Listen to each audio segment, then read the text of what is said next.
Welcome to First Look, Alderwood Community Church's podcast, where we take a look ahead at our upcoming text or topic as a church and have conversations that help you get prepared to come learn with us, to participate in your small group, or however else you are engaging with us as a church.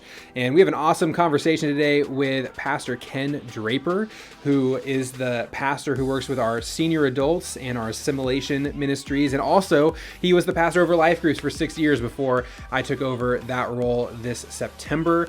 And we have a great conversation around Esther 5-7 today, especially just looking at the way that God opposes the proud and lifts up the humble, and also the way that God just uses seemingly insignificant events to powerfully work in our lives. And so I'm sure it's going to be an encouragement to you. Let's jump in. Ken, thank you so much for joining us here at First Look. Sure, glad to be here. Yeah, good to have you on the podcast. First experience. That's awesome. We're recording a lot of firsts for people on this podcast. Yeah. It's been a really good time. So we're gonna look at Esther chapter 5-7 today. We're in our series Where is God? And I'm excited to jump into that with you. Before we get there, why don't you just let people know who you are and how you're connected to Alderwood? Sure. I'm Ken Draper. I am pastor. Recently had my job description changed, as you know, since you took life groups off my plate. That's right. And so I oversee all the senior adults, congregational care, and hospitality ministries, which includes greeters, ushers, and new members. Yeah. New people coming to the church. Yeah, you help somebody from their first Sunday here. Yep, that's right. To becoming a member, getting jumped in. Plugged in. Yep, That's awesome. And you mentioned you were the pastor over life groups until just this last fall. You did that for Right. 6 years. 6 years, yeah. And so many people listening to this were serving with you, doing life That's right. groups. And so I'm sure Great group of people. yeah, they're going to be happy to hear from you on the podcast. Well, hey, let's take a little look at Esther chapters 5-7. Mm-hmm. So at this point in the story, kind of the main tension has already been set up. Esther is the queen, Mordecai is her cousin, and they're trying to prevent a tragedy from coming to the Jewish community because Haman, the evil character in the story, has instituted a plot to have all the Jews wiped out. And so Esther, just last week in chapter 4, you had the famous line of Mordecai telling her, maybe you've been put to your royal position for such a time as this. Mm-hmm. And she's decided that she's going to take her life in her own hands and go talk to the king. And so she says, if I perish, I perish. And that's what launches us into chapters 5-7. And in this 3-chapter chunk, which is a lot of text for 1 week, and our life groups are struggling through having to do a lot of content in just 1 week, we see all kinds of stuff. She decides to go to the king, and he does not kill her like the law gives him the ability to for showing up unannounced. He, shows favor towards her, welcomes her in. She sets up a banquet with him and Haman where she's going to reveal this plot.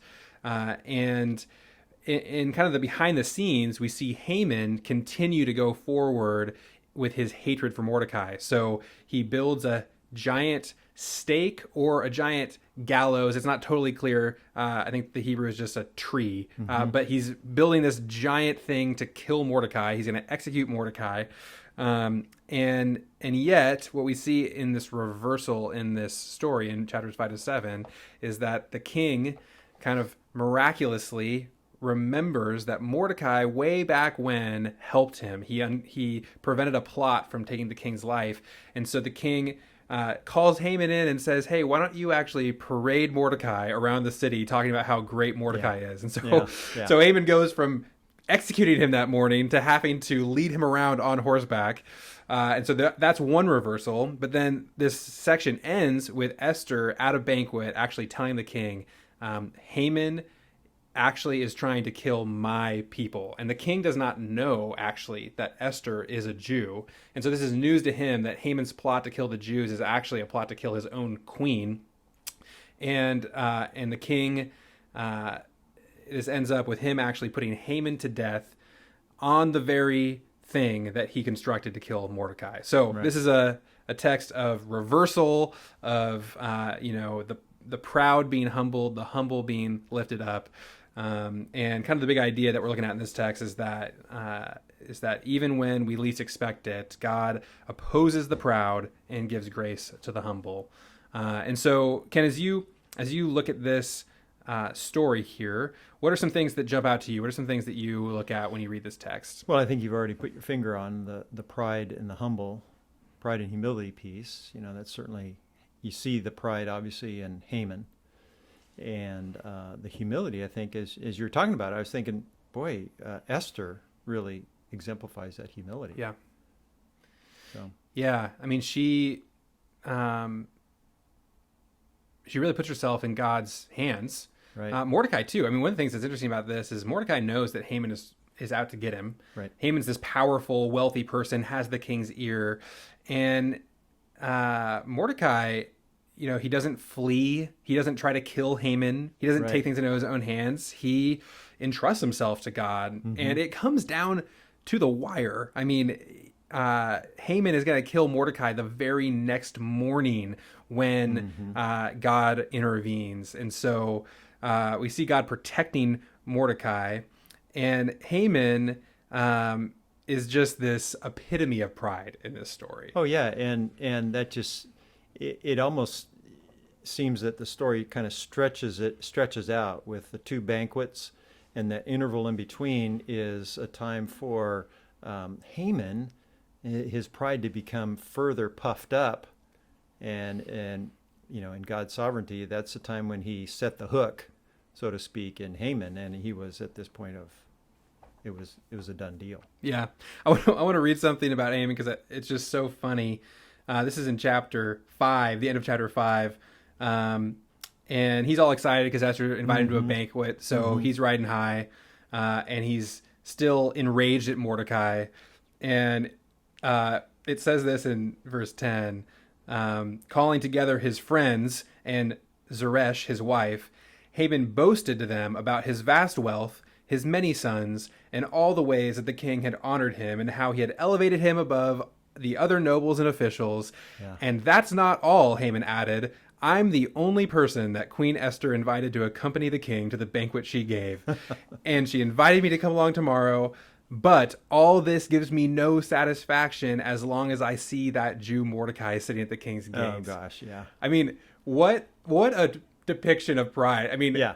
Doesn't sound like a real cool guy to hang out with, right? He gathers all his friends and his wife and boasts to them about how much money he has, which I'm assuming they already know. Yeah. So doesn't sound to me to be the most engaging person at the party. Well, I think if you were to look up the word narcissist in the dictionary, you'd probably have Haman's picture. Yes. I mean, he's clearly so wrapped up in himself. Yeah. And I think what's so profound about the end of that little chunk right there is it shows the way that pride just kind of eats away at you. Oh, yeah. Because even though he has all this stuff and he's boasting about it, it ends with him saying, and yet it gives me no satisfaction as long as I can see that Mordecai He had all of that stuff, and it was just that one relationship. And you think about it, and how often does just one bad relationship control our thinking? Yep. Control all of our choices. It's amazing. Yeah. And when you're just absorbed with yourself, caught in pride, it does seem like that just makes you miserable. Mm-hmm. Even when you're successful, even when things are going well, it's never enough. There's always something else. One person not giving you the admiration that you think you deserve can eat away at you, which is what happened in Haman's case. So I love that picture, that portrait of pride that we get in this passage. Mm-hmm. And, the story just kind of brilliantly shows what God does to prideful people, right? Yeah. So at the end of this, when Haman's getting killed, he doesn't just get executed. He gets executed on the gallows that he prepared for Mordecai. Esther chapter 7, verse 10 says, so they hanged Haman on the gallows he had prepared for Mordecai. Then the fury of the king subsided. And so the story illustrates this theme in the scriptures, which is that God turns things on people who are prideful. So you'll see this in the Proverbs quite a bit. I'm looking at Psalm chapter 7, verses 15 and 16 here that says, "Whoever digs a hole and scoops it out falls into the pit they have made. The trouble they cause recoils on them. Their violence comes down on their own heads." And we see this all over the place in the scriptures, this idea that God opposes the proud, and the way he does it is that he turns their own plans against them, and that's exactly what happens to Haman in this story. Yeah. I think about that and think about the proud people that I've had in my life, the narcissists, and there's sometimes, though, there's a tension because we have a different timetable in which we want to see that come back on their own heads. Right. And God's got a completely different perspective on that. Certainly here, I think perhaps the timing is he wants to give them time to repent. Yeah.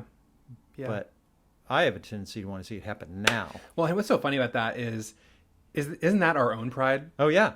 Like we see it in somebody else. We want them to have to pay for it. Right. But that is us trying to take into our own hands vengeance, which God says belongs to him. Like, that's thinking that we know the scales of justice and how that should be meted out. And so, there's this really interesting way that, it's so easy to get sucked into pride. And, we were talking about this earlier, but I think it's so easy for us to point it out in others, like for us to read the story and, read the depiction of Haman and kind of separate ourselves from it. Hopefully we're not the kind of people who just gather our friends around and boast about all the stuff we have. No, we do it more subtly. Right. And how do you think this should be kind of a mirror for us in this story? How do you think this, are we supposed to see anything in Haman that gives us a window into our own hearts and minds at all? Well, that's a good question. My first thought is that Haman is a pretty extreme example of this proud, narcissistic person. And he got nailed for it. I think it certainly causes us to pause and say, wait a second, God really is serious about being opposed to the proud. And so where am I acting like Haman, even to a smaller degree? Is there a person in my life that, because they don't treat me the way that I want to be treated, that just consumes me? I look at Haman, gathering his friends and his wife around and kind of bragging about everything he has, the way that he wants people to admire him. And, I look at that, I'm like, gosh, that's way out of control. I would never do that. But then I'm like, oh, but you know what? I actually do really like it when people compliment me. It really does. Like, there's some part of me that just craves, the approval of other people. And that is pride. That is wanting people to see you as, you fill in the blank, important, smart, well-spoken, whatever. And, I think as followers of Jesus, we want to identify that for what it is. That is sin, that is something that God detests, and that we need to, be humble to recognize that we're in the family because Jesus was kind to us, not because we deserved it, not because we've earned it. Well, and then that passage in Peter where he says, humble yourselves on the mighty hand of God that he may exalt you. Our tendency is to exalt ourselves. Exalt ourselves into God's place, saying, oh, I know what needs to happen to you because of this, that, or the other thing. Instead of saying, okay, God, I'm humbling myself before you. You're in control here. Yeah, no, that's good. Yeah, so there's another theme that we see in these chapters, and it's the way that God just works in the tiny details of the story, the way that he intervenes. And we called this series "Where is God?" And the idea is that God's never mentioned in this story, and it draws us in to be looking for the way he's at work, and we see that. Talk to me a little bit about the way that you see that playing out in these chapters. Well, I think one of the big ways that I see it is there are events in here that seem insignificant, but it's not until later in the story that you really see them woven together and realize, oh, okay, if this hadn't happened, then this couldn't have happened. But at first glance, they seem to be insignificant. Yeah, so let's look at one in particular. All the way back in chapter 2, there's this little section. It's like 5 verses, and it's the story of Mordecai overhearing a plot to kill the king, and he goes and tells the king's officials, and the people who are plotting to kill the king are put to death, and Mordecai is the hero. And nothing happens for him. There's no thanks, there's no party, there's no, like, that story just gets told and then we just move on and totally forget about it. And that is one of those things that shows up in a massive way here when the king remembers what Mordecai did the night before Mordecai is going to be killed. And that's what turns it around, because the king says, Haman, you need to go, honor this guy Mordecai for saving my life. And so, way back in the beginning, in chapter 2, you read that little story about Mordecai, and it kind of feels like an afterthought, or it feels like, if anything, it's a negative thing that Mordecai did this cool thing and then nothing was done for him. But yet, now that you see the way the story unfolds, you can see that God is actually weaving this together. He is setting the pieces in place to be able to deliver him and save his life at a later date. Well, and like you're pointing out, each one of the events is significant, even though at the time it doesn't. And so we go through our lives and we think, this random conversation, this event, and we don't realize that God might use that for a bigger purpose later. Yeah. And, I just think about how easy it is to overlook that kind of stuff, and to not even really have faith that God is working in the small stuff of our life, that he has us in the house or the apartment we're in for a reason. We live next to real human beings that need Jesus, and God is not surprised that they live there and we live here. And the fact that we see them in the halls, or that we, drive past them every day, these small details of our life, God is intimately involved in that. And I think this is something that invites us to even just pray and ask the question, God, what do you have for me here? What opportunities are you giving me? How are you at work in these details of my life? The other thing that I think of in this story and seeing these events is that you see God's faithful care. He's sovereign over all these events, and we talk a lot about that in Esther. But then there's also this aspect of his faithfulness. And where it comes out to me is when I realize that here's this group of Jews in Susa who, for whatever reason, decided not to go back to Jerusalem. And we might consider them, you don't know why. Maybe they were unfaithful. Maybe they had lost interest in following God. Then you've got this group over here in Jerusalem who we would look at and say, they're faithful. They're seeking God. But the events that are happening over here in Susa are not only protecting God's people who are unfaithful, because Jerusalem was still part of that larger empire, it was protecting the faithful ones over here. Right. The order to kill the Jews that was put out by Haman would have applied to the Jews in Jerusalem, in Susa, everywhere, everywhere in the Persian provinces. And so, this narrative that we're reading about this one group right here is actually something that God's using to protect his people all over the place. Right. And, and it tells me God is so gracious and patient because he's working with here in the midst of these people who had decided they didn't want to go back to Jerusalem where God had said his name would dwell. And the people back in Jerusalem, they hear the edict and are thinking, whoa, we've been faithful. Yeah. We've served God. Yeah. We've made this sacrifice. And now, God, what are you doing? Yeah. And man, God really lets him hang for a while. Yeah.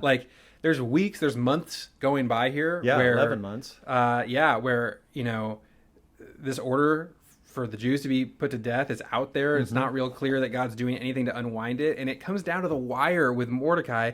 The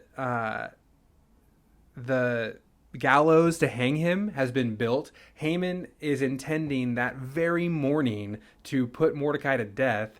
And it's then that we see in verse 6:1, just this brilliant verse that if you're looking for God, you see him immediately, or it gives you the ability to miss it. But chapter 6, verse 1 says, that night the king could not sleep. So he ordered the book of the Chronicles, the record of his reign, to be brought in and read to him. And it's when they read the record of his reign that they remind him about what Mordecai did, and that's what leads to the king saving Mordecai's life. So, it's down to the final seconds of Mordecai's life, and we see God just sovereignly step in and prevent it. And does what only God can do. Yep. Just the king happens to not be able to sleep that night. When they come in to read the history books, it just happens to be the very part of the story where Mordecai's act is recorded. But the timing in there, again, not only the what appears to be coincidence, but that timing, yeah, that was the night yeah, that the king couldn't sleep. Yeah. And, that is, it's amazing. It's amazing. And, it seemed hopeless at that point. Yeah. And so, let's think about our own lives here for a second. So, I think looking back, there's times when we can see the way that God orchestrated events to do things that we were blind to. I think one of the things that we can do to become people who have faith that God will do that in the future is to look back and remember what he's done in Sure. our own lives. So can I wonder for you, as you think about the way that God's been faithful to you, what's a story or an example that you can think of where when you look back at it, you can see the way that God put together insignificant events, tiny things to work sovereignly to be faithful to you? Well, the one that comes to my mind right off is we were in a church in California, and it turned out to be a really difficult situation. And the senior pastor and I just couldn't make it work. Couldn't get along. It wasn't ugly, but it just was not working. And finally, they asked me to leave, i.e., I got fired, which is a pretty devastating experience if you've never been through it. And so it took a pretty deep cut in my self-image, self-esteem, how I felt about myself. And so I started putting out resumes again, and found a church in San Antonio, of all places. We were in Central Coast of California. And it was a church that was pastored by a guy that I knew from school. And I remembered him back in our first years of seminary. The way they arranged the classes was by the alphabet. So our names were close to each other in the alphabet, and ended up we were in a lot of the same classes. And this guy was about 15 years older than me. He had been a pharmacist for many, many years, and then God called him out of that into pastorate. And we saw each other quite often in the early years, and then things started to change, and we all kind of each went our different directions in school, and but still knew each other. He ended up going to this church. It was a church that he was the founding pastor, and they had an opening for a position that was a good fit for me. And turned out that experience, even though in the end there were some other challenges there, but initially under his leadership it became a place where it was an opportunity for me to heal. Yeah. And well, you told me, the fact that he knew you, the fact that you had this relationship from 15 years before, ended up being pretty instrumental in you being able to be hired there. Oh yeah, because he knew me. He had spent time with me. We had talked and so forth, had fellowship, and so when you've been fired from someplace and then you start looking for another job, and then they say, well, tell us why you left your previous position, and you say the word fired or let go, well, pretty much everything shuts down at that point. Yeah. But in this case, the search committee there at that church came, even if you make up, euphemisms for it. Oh yeah. It all says there was a thing. parting of ways. there was downsizing of one position. One position. Yeah, that's right. And so, but the search committee came to him and said, "Hey, wait a second. Here's this issue here. What should we do with it?" And his attitude was great. He said, they wanted to talk to the previous church, and he said, what do you expect to hear from them other than, yeah, we fired him. Right. And these were the reasons why. I know the guy. There's lots of great things that you've already identified about the guy. Let's just go with that. Yeah. So it was that chance encounter in first year Greek that turned into an opportunity for God to use to not only heal my soul, but kind of reignite my ministry. And got a lot of negative messages about my ministry coming out of the previous church, and they were all reversed. Talking a lot about reversal here. They were all reversed in that opportunity in San Antonio. And there's no way of knowing, but No.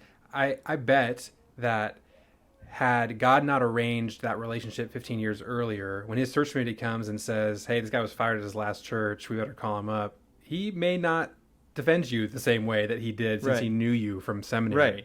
Right. And I just love thinking that, 15 years ago, you're on campus and hanging out with a guy, no idea in the world that God is right then sowing the seeds for one of the ways that he's going to be faithful to you down the road. Yeah.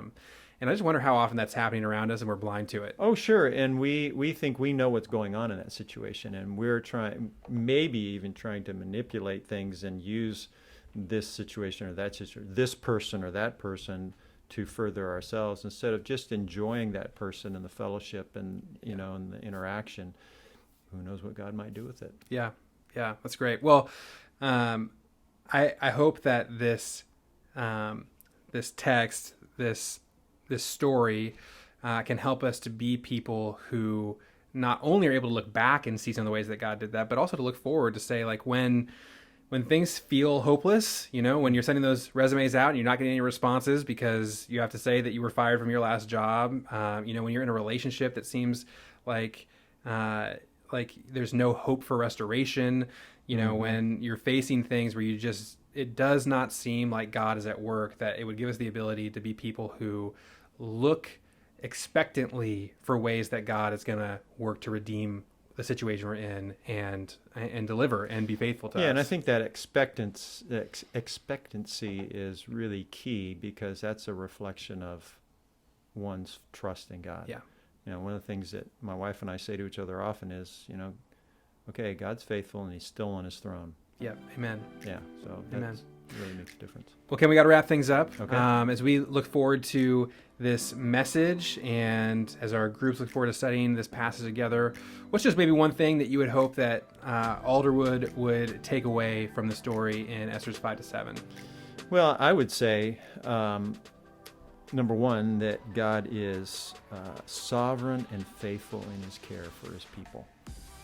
That even when we're not perfect, God is still there. Even when we're faithless, as Paul says, Titus, or 2 Timothy, even when we're faithless, he remains faithful. Yeah. For he can't deny himself. When he makes a promise, he makes a promise. And he made a promise to those people, he makes promises to us. Yeah. And so boy, what a place to be, to just rest in God's complete and utter faithfulness. Amen. I love that. Ken, thank you so much for joining us. Thank you. What a Appreciate privilege. it. Great first experience. Good. We'll look forward to the text. Thanks for listening. All right. Well, there you have it. What a great conversation with my friend Ken. And I love hearing just the way that he has looked back and seen God working in his life, especially that story of him getting hired at a church after he was fired before. And I hope that's an encouragement to you. First, just to look at your own life and just remember some of the ways that God has been faithful to you in unexpected ways. And then that together we can live as people who have faith that we serve a God who does that, and to believe that he's at work even when we can't easily see it. This has been First Look, and I hope it's been a blessing to you. Subscribe wherever you're listening to this. If you're listening to our podcast, know that you can watch a video version of this on YouTube as well. I hope that you'll join us again. Share this with somebody that you go to church with and spread the word. Thanks for joining us. Until next week, have a great week following Jesus.